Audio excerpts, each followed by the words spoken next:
ऐसा थोड़ा ऐसा करो ना लेकिन ये आप कैरी कीजिए। भाई माफ करना सब लोग सबको बूम दिखेगा। सो शर्लिन, क्या कहना चाहोगी? इसके पहले भी हमने आपका बहुत सारे बयान लिए, लेकिन आज आप अम्बोली पुलिस स्टेशन आई हो। जी। What is the reason behind that? जी, 8 नवंबर की शाम को राखी सावंत और उनकी वकील फाल्गुनी ब्रह्मभट्ट के खिलाफ एफआईआर दर्ज हुई अम्बोली पुलिस चौकी में। आप देख सकते हैं, ये उस एफआईआर की कॉपी है।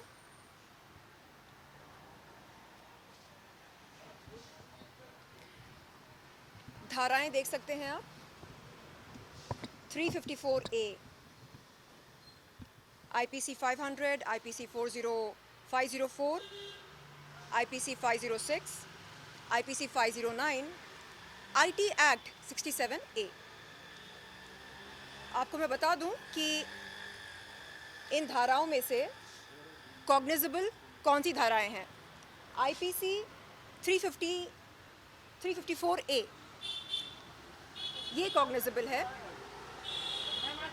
IPC 509 ये कॉग्निजेबल है और IT Act 67A ये भी कॉग्निजेबल है। इसका मतलब क्या है?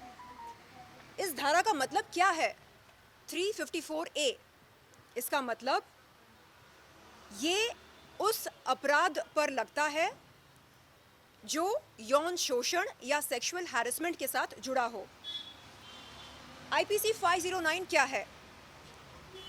एक्ट, वर्ड और gesture intended to outrage a woman's modesty. इसका मतलब वो अभद्र शब्द या हरकत जिसके चलते किसी महिला की इज्जत को उछाला जाए, ये कलम उस अपराध पर लगता है।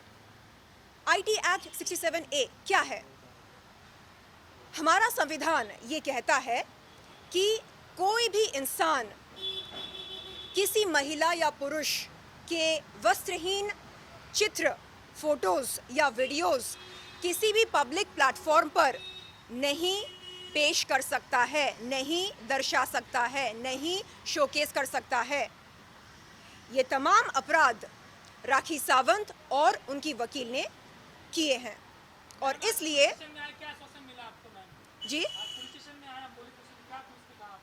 जी पुलिस ने कहा कि बहुत जल्द राखी सावंत और उनकी वकील फाल्गुनी ब्रह्मभट्ट को समन्स नोटिस भेजी जाएगी। आपको मैं बता दूं कि सबसे पहले मैंने राखी सावंत के खिलाफ जुहू पुलिस चौकी में शिकायत दर्ज की थी। आप ये देख सकते हैं और डेट भी देख सकते हैं, 3 नवंबर, जिस दिन उसने अपने जिम के बाहर खड़े होकर मेरे बारे में अश्लील अभद्र टिप्पणियां की थी। जुहू पुलिस चौकी ने क्या कहा? जुहू के SI सीनियर इंस्पेक्टर ने कहा कि क्योंकि अपराध जिस जगह पर घटी थी वो उनके जुरिसडिक्शन में नहीं आता है, इसलिए मुझको SI ने कहा कि मैं उस पुलिस चौकी पर जाऊं जो वारदात की जगह के बहुत ही नज़दीक हो। वारदात की जगह क्या है? फिटनेस फर्स्ट, ये वो जिम है जिसके बाहर राखी सावंत ने मेरे बारे में अश्लील अभद्र टिप्पणियां की और मेरे वस्त्रहीन फोटोज़ और वीडियोज़ तमाम मीडिया वालों को बुला बुलाकर दिखाए। तो मैंने क्या किया? जुहू पुलिस चौकी से निकलकर मैं गई ओशिवरा पुलिस चौकी में। वहाँ पर उस समय SI मौजूद नहीं थे, तो मेरी बातचीत हुई रजनी मैम से, जो PI हैं, पुलिस इंस्पेक्टर। रजनी मैम ने मुझे समय दिया और मेरी शिकायत सुनी और शिकायत में जो धाराओं का जिक्र हुआ है उन्होंने कहा कि वो धाराएं एकदम सही बैठती हैं और वो मेरी शिकायत लेने ही वाली थी कि अचानक उन्हें एहसास हुआ कि fitness first gym Oshiwara jurisdiction में नहीं आता है। तो उन्होंने मुझसे कहा कि मैं अंबोली पुलिस चौकी पर आऊं।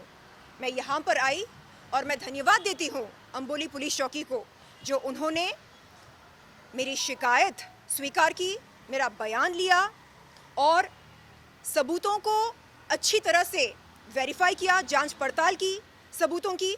उसके बाद एफआईआर दर्ज किया राखी सावंत और उनकी वकील फाल्गुनी ब्रह्मभट्ट के खिलाफ। सबसे पहले जो आपने एग्जैक्टली आपने बहुत ही सही सवाल पूछा और अच्छा सवाल पूछा। कल रातों रात राखी सावंत और उनकी वकील फाल्गुनी ब्रह्मभट्ट ने मेरे खिलाफ एक काउंटर एफआईआर दर्ज कराया। कहाँ? ओशिवरा पुलिस चौकी में। मैं यहाँ से तत्काल ओशिवरा पुलिस चौकी जाने वाली हूँ। जब मैं वहाँ पर गई थी, आप देख सकते हैं, उन्होंने मेरी शिकायत की कॉपी स्वीकार की और कहा कि क्योंकि फिटनेस फर्स्ट जिम जहाँ पर अपराध घटी थी, वो जिम उनके जुरिस्डिक्शन में नहीं आता है, नहीं बैठता है, इसलिए उन्होंने मुझसे कहा कि मैं अंबोली पुलिस चौकी पर आऊं। तो ये देखिए, ओशिवरा पुलिस चौकी ने मुझको ये पत्र भेजा मेरे घर पर। इसमें लिखा है कि क्योंकि fitness first gym Oshiwara jurisdiction में नहीं बैठता है, नहीं आता है, इसलिए वो मेरी शिकायत की कॉग्निजेंस नहीं ले सकते हैं। ये वो पत्र है जिसमें ये लिखा है। अब तत्काल मैं जाने वाली हूँ ओशिवरा पुलिस चौकी। मैं जाकर वहाँ पर ये पूछने वाली हूँ कि रातों रात ऐसी क्या मजबूरी आ पड़ी उस पुलिस अधिकारी पर जिन्होंने मेरे खिलाफ एफआईआर दर्ज किया। मैं जानना चाहती हूँ कि क्या आईपीसी 500, आईपीसी 504, आईपीसी 506 क्या ये कॉग्निजेबल हैं, ये धाराएं? इसका जवाब है नहीं, ये नॉन कॉग्निजेबल हैं। अब बचा क्या उनके एफआईआर में? कौन सी धारा बचती है? आईपीसी 509। ये धारा उन्होंने मुझ पर लगाई। क्या ये धारा एक पीड़ित महिला पर जो इंसाफ की लड़ाई लड़ रही है उस पर लागू होती है? ऐसा क्या अभद्र मैंने कहा राखी सावंत के खिलाफ, जिसके चलते ओशिवरा के पुलिस अधिकारी ने बगैर सोचे समझे रातों रात मुझ पर यह धारा लगाई?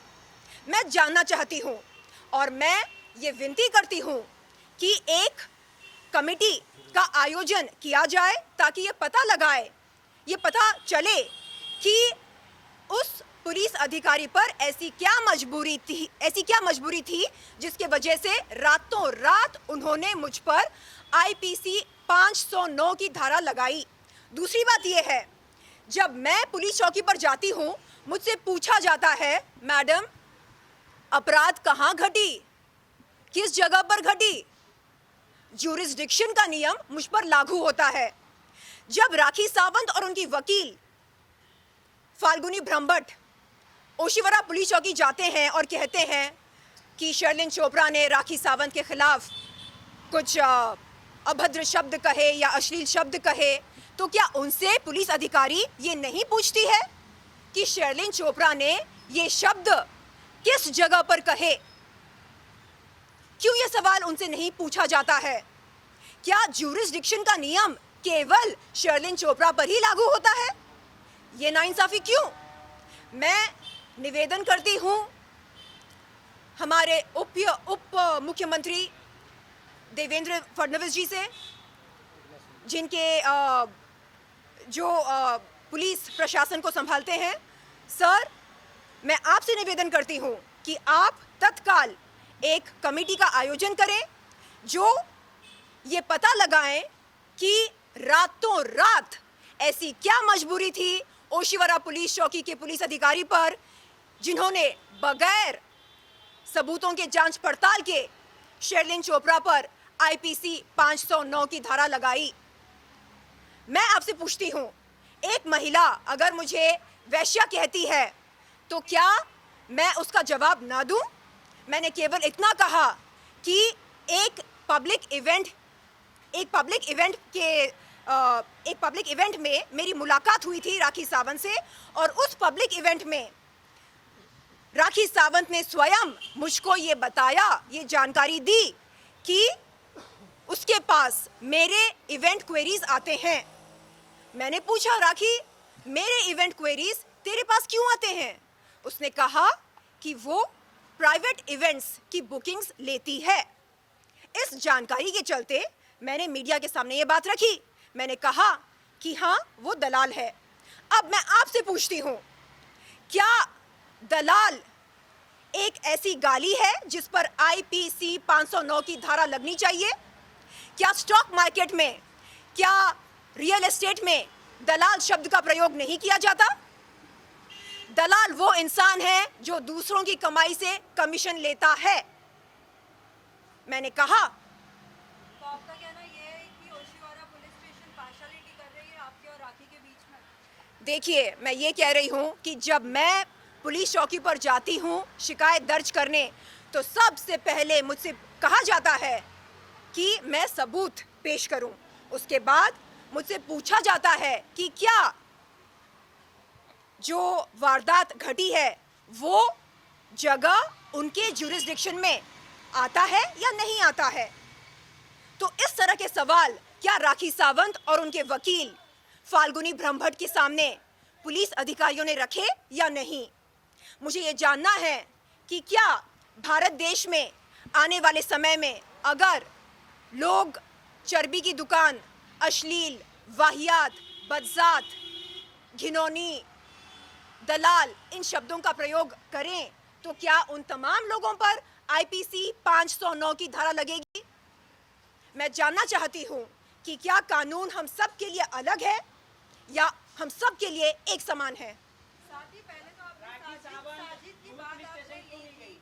साजिद राखी सावंत जुहू पुलिस स्टेशन क्यों नहीं गई? क्योंकि ये मामला जुहू पुलिस स्टेशन में आता है। बिल्कुल।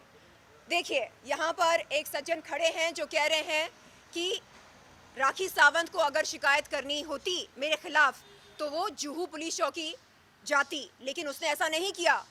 मैंने जो कुछ राखी के बारे में कहा, अपने घर पर कहा और अपने जिम के बाहर कहा। मेरा घर जुहू में है, मेरा जिम भी जुहू में है। तो ये दोहरे मापदंड क्यों? उसके लिए अलग नियम, मेरे लिए अलग नियम, ऐसा क्यों? राखी सावंत और उनकी वकील जुहू पुलिस चौकी पर क्यों नहीं गए मेरे खिलाफ शिकायत दर्ज करने? ओशिवारा पुलिस चौकी पर क्यों गए? और दूसरी बात, रातों रात मुझ पर IPC 509 की धारा लगाने की क्या जरूरत थी? ऐसी क्या मजबूरी थी? क्या सबूतों की जांच पड़ताल हुई थी? हाँ या ना? ऐसी क्या मजबूरी थी? मुझे जानना है। मुद्दा स्टार्ट हुआ साजिद खान से। साजिद खान के बारे जी। में पुलिस ने क्या पानी? कुछ कार्रवाई की है, और साथ ही आपका वीडियो जिस तरीके से राखी ने बताया, जी। आप क्या कहना चाहेंगी जनता को? वाकई ये सच है या जी। फिर ये वेबसाइट्स के ऊपर आपने भी कोई कार्रवाई की है? जी, देखिए, जब जब कोई महिला यौन शोषण के खिलाफ आवाज़ उठाती है, जब जब कोई महिला यौन शोषण करने वालों के खिलाफ आवाज़ उठाती है, तब तब राखी सावंत और राखी सावंत जैसे लोग खड़े होते हैं यौन शोषण का विरोध करने वालों का विरोध करने के लिए। मैं पूछती हूँ, आखिर क्यों? एक महिला होते हुए राखी सावंत को पीड़ित महिलाओं के प्रति सहानुभूति क्यों नहीं दिखाती है? वो एक महिला होते हुए पीड़ित महिलाओं से वो हमदर्दी क्यों नहीं रखती है? और क्या ये हमारा संवैधानिक हक नहीं है कि हम हक की लड़ाई लड़ें, कि हम इंसाफ और न्याय की गुहार लगाएं? राखी सावंत वेल, आप वीडियोस के बारे में जी, क्या जी। कहना चाहेंगे? वीडियोस भी साथ ही आ गए हैं। के लिए भाग रही हैं, तो जी। क्या आप कंप्रोमाइज करेंगी क्या इस मामले में? देखिए, पुलिस अंबोली पुलिस चौकी ने मुझे ये आश्वासन दिया कि मुझे इंसाफ मिलेगा। मैंने कहा, सर आप उनको अरेस्ट करने में बहुत देरी कर रहे हैं। वो लोग ABA के लिए अप्लाई कर रहे हैं, एंटिसिपेटरी बेल के लिए अप्लाई कर रहे हैं, आप उनको समय दे रहे हैं। सर ऐसा प्लीज़ मत कीजिए। तो यहाँ के SI ने कहा, मिस चोपड़ा, हम समझ सकते हैं कि इस समय आप पर क्या बीत रही है, और हम आपको बता दें कि भावनाओं में बहकर हम कोई कदम नहीं उठा सकते हैं। कानून के दायरे में रहकर हम आपकी पूरी मदद करेंगे। तो उन्होंने कहा कि जल्द से जल्द राखी सावंत और उनके वकील फाल्गुनी ब्रह्मभट्ट को समन्स नोटिस भेजी जाएगी। दूसरी बात, हमारा संविधान इस बात की इजाज़त नहीं देता है कि हम किसी महिला या पुरुष के वस्त्रहीन चित्र, फोटोज, वीडियोस किसी भी पब्लिक प्लेटफॉर्म पर पेश करें। लेकिन जनता ये भी जानना चाहेंगे कि आप वाकई आप ही वो वीडियो में हैं या नहीं हैं, और क्या आपने वो वेबसाइट्स के लिए जी। कार्रवाई की है या नहीं? मैंने राज कुंद्रा और शिल्पा शेट्टी के लिए कुछ एक्सप्लिसिट वीडियोस किए हैं। इस बात के बारे में मैंने पुख्ता जानकारी दी है मुंबई क्राइम ब्रांच को और महाराष्ट्र साइबर सेल को। मेरा बयान इन दोनों पुलिस डिपार्टमेंट्स के पास है, आप मंगवाकर पढ़ सकते हैं कि मेरा बयान क्या था। इन एक्सप्लिसिट वीडियोस के बारे में एक एग्रीमेंट किया था मैंने राज कुंद्रा और शिल्पा शेट्टी के साथ, आप वो एग्रीमेंट पढ़ सकते हैं। अब दूसरी बात, आपने पूछा कि राखी सावंत के बयानों में क्या सच्चाई है या नहीं। जब मैं यहाँ पर अंबोली पुलिस चौकी पर आई अपनी शिकायत लेकर, पुलिस ने तत्काल रातों रात राखी सावंत और उनकी वकील फाल्गुनी ब्रह्मभट्ट के खिलाफ एफआईआर दर्ज नहीं किया, समय लिया। मेरे सारे सबूतों की जांच पड़ताल की, वेरिफिकेशन की, मुझसे पूछा कि क्या जो राखी सावंत कह रही है अलीबाग के संबंध में, क्या उस बात में, उस क्लेम में कोई सच्चाई है। मैंने कहा सर, अभी के अभी अलीबाग पुलिस को कांटेक्ट किया जाए, उनके साथ संपर्क बनाकर आप पता लगाएं कि क्या इस बात में सच्चाई है या नहीं। अलीबाग पुलिस का यह कहना है कि उनके पास ऐसा कोई एफआईआर नहीं है जिसमें शर्लिन चोपड़ा का नाम बतौर आरोपी या गिल्टी मौजूद हो। ऐसा कोई भी एफआईआर उनके पास नहीं है। इस बात से आप पता लगा सकते हैं कि राखी सावंत के बयानों में, टिप्पणियों में कितनी सच्चाई है। अलीबाग पुलिस चौकी ने इस बात को सामने रखा है, ये जानकारी दी है अंबोली पुलिस चौकी को कि उनके पास ऐसा कोई भी एफआईआर नहीं है जिसमें शर्लिन चोपड़ा का नाम मौजूद हो बतौर आरोपी, बतौर अपराधी। तो अगर किसी को किसी महिला पर लांछन लगाना हो, किसी महिला को जलील करना हो, तो वो पुलिस चौकी पर जाएं और सबूत पेश करें। राखी सावंत के पास अगर कोई ठोस सबूत है तो वो जाए और पुलिस को पेश करे। मीडिया के सामने ये बोलने के बजाय कि शर्लिन चोपड़ा जो लड़ाई लड़ रही है, उस लड़ाई में जीत सिर्फ और सिर्फ सच्चाई की हो, ये बोलने के बजाय वो ये कह रही है, अरे ये तो वैश्या व्यवसाय करती है। राखी सावंत, तुझको मैं आज चेतावनी दे रही हूँ, अगर तेरे पास ऐसा कोई सबूत है तो तू जा, पुलिस चौकी में जा और पेश कर उस सबूत को, क्योंकि अलीबाग पुलिस ने तेरे इस बयान को खारिज कर दिया। अलीबाग पुलिस ने कहा कि उनके पास ऐसा कोई एफआईआर नहीं है जिसमें शर्लिन चोपड़ा का नाम मौजूद है बतौर अपराधी, बतौर आरोपी। उनके पास ऐसा कोई एफआईआर नहीं है। राखी सावंत, झूठ बोलना बंद कर, झूठ बोलना बंद कर, अपनी लड़ाई लड़। पब्लिसिटी की भूखी है वो, इसलिए जब कोई पीड़ित महिला आवाज उठाती है यौन शोषण के खिलाफ, वो उसकी लड़ाई में जबरदस्ती घुसकर लाइमलाइट और पब्लिसिटी पाने की इच्छा रखती है। धन्यवाद।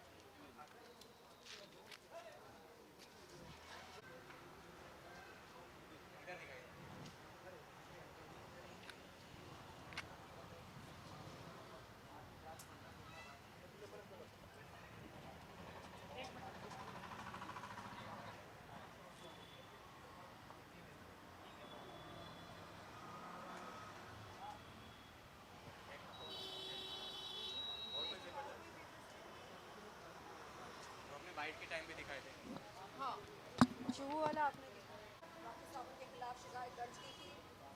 जुहू पुलिस ने कहा कि क्योंकि अपराध, क्योंकि फिटनेस फर्स्ट जिम